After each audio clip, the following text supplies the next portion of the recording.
சேனலை சப்ஸ்கிரைப் பண்ணுங்க, லைக் பண்ணுங்க, ஷேர் பண்ணுங்க, கமெண்ட் பண்ணுங்க, மறக்காம பெல் பட்டனை கிளிக் பண்ணிடுங்க. வெஜிடபிள் கட்லெட் எப்படி பண்ணலான்னு பார்க்கலாம். ஃபர்ஸ்ட் ஒரு பவுலில் வேக வச்ச உருளைக்கிழங்கு,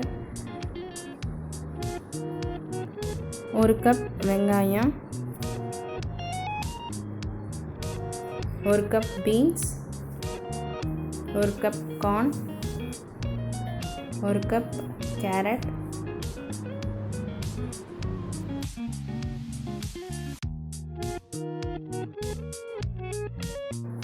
இப்போ இதோட 1 teaspoon chilli powder, 1 teaspoon pepper powder,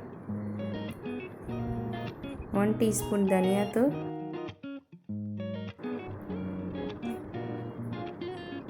1 teaspoon Kashmiri chilli powder,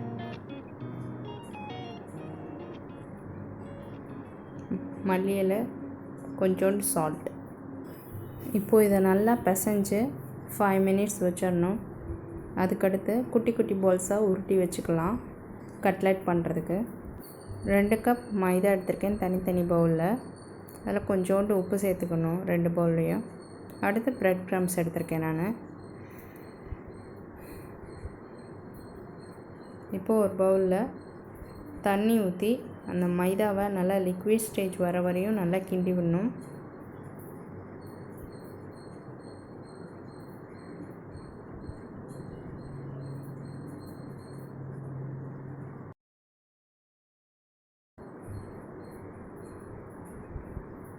க்ளம்ப்ஸ் இல்லாமல் நல்லா மிக்ஸ் பண்ணணும். இப்போ அந்த லிக்விட் ஸ்டேஜுக்கு வந்துருச்சு.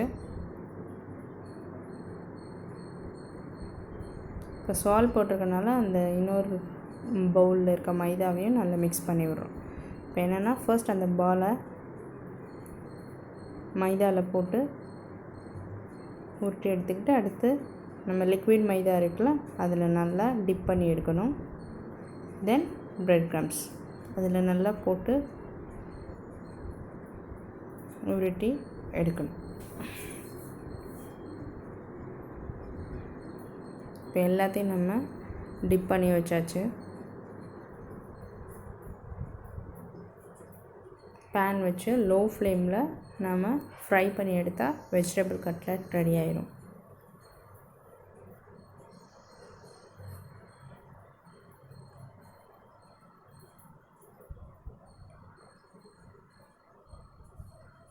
வெஜிடபிள் கட்லெட் ரெடி ஆயிடுச்சு. ரொம்ப சிம்பிளான அண்ட் ஈஸியான ரெசிபி தான். வீட்டில் ட்ரை பண்ணி பாருங்கள். தேங்க்ஸ் ஃபார் வாட்சிங்.